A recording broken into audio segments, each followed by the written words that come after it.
With these models, there are 2 rubber rings between the chuck and the bulb's body to increase resistance and keep the bulb from loosening on its own. There's usually a stop block to help lock the bulb into the housing.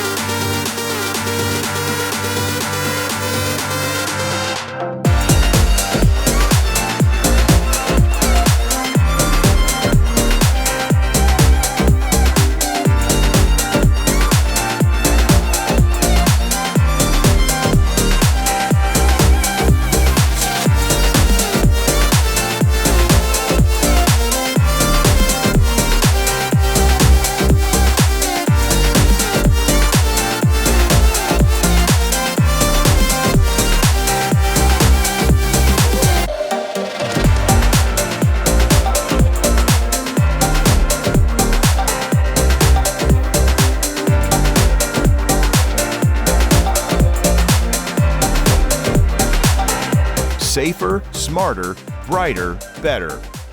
We are ALA Lighting.